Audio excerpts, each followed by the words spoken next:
बलिया के पूर्व मंत्री और भाजपा नेता नारद राय ने सपा के राष्ट्रीय अध्यक्ष अखिलेश यादव पर न केवल जमकर निशाना साधा बल्कि लोकसभा चुनाव पर भी कटाक्ष किया। उन्होंने कहा कि लोकसभा का चुनाव जनता को भ्रमित करके हुआ, जनता के बीच में झूठे फैसले लिए गए। भारतीय जनता पार्टी की सरकार बनेगी तो देश में संविधान नहीं बचेगा, आरक्षण खत्म हो जाएगा। तमाम ऐसे भ्रमण के बीच यह चुनाव हुआ और भारतीय जनता पार्टी के वरिष्ठ नेता देश के हित में अपनी सोच जनता के बीच हर समय रखते हैं। सपा की सरकार 27 में बनेगी।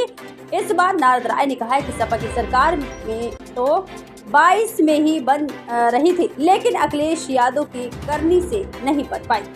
27 तो बहुत दूर की बात है। आइए सुनाते हैं पूर्व मंत्री नारद राय ने क्या कुछ कहा। देखिए, भारतीय जनता पार्टी ने सदस्यता अभियान चलाने का काम किया है और 3 तारीख को माननीय देश के प्रधानमंत्री मोदी जी ने सदस्यता ग्रहण किया भारतीय जनता पार्टी का। उसके बाद से हिंदुस्तान के कोने कोने में भारतीय जनता पार्टी के नेताओं कार्यकर्ताओं द्वारा भी और स्वतः लोग भारतीय जनता पार्टी का सदस्य बन रहे हैं। उसी कार्यक्रम को सफल बनाने के लिए आज पीपर पार्टी के प्रधान श्री राहुल चौबे जी के निमंत्रण पर हम लोग यहाँ आए थे, जहाँ पर लगभग 400 लोगों ने भारतीय जनता पार्टी की सदस्यता ग्रहण की है। हो गया ना जी। मंत्री जी, जिस तरह अभियान चल रहा है, क्या उपचुनाव को लेकर क्या परिणाम निकलेंगे? आप भी इस बात को ठीक से समझते और जानते हैं कि यह हिंदुस्तान में जो लोकसभा का चुनाव हुआ वह जनता को भ्रमित करके हुआ। जनता के बीच में झूठ फैलाया गया कि देश में संविधान नहीं बचेगा, भारतीय जनता पार्टी की सरकार बन जाएगी तो देश में आरक्षण खत्म हो जाएगा, भारतीय जनता पार्टी की सरकार बन जाएगी तो देश में न तो कानून खत्म होने वाला है, न आरक्षण खत्म होने वाला है और न ही संविधान पर कोई खतरा है। माननीय मोदी जी बार बार, माननीय योगी जी, शाह जी, भारतीय जनता पार्टी के सभी वरिष्ठ नेता अपने कार्यक्रमों में लोगों के बीच में कहते रहने का काम किया। एक कार्यक्रम में के दौरान अखिलेश जी ने कहा है 2027 में जब हमारी सरकार बनेगी तो बुलडोजर सब गोरखपुर जाएगा। और जब सरकार बनेगी तब ना, सरकार तो उनको 22 में भी बन रही थी, उन्हीं की करनी से नहीं बनी। 27 तो बहुत दूर है।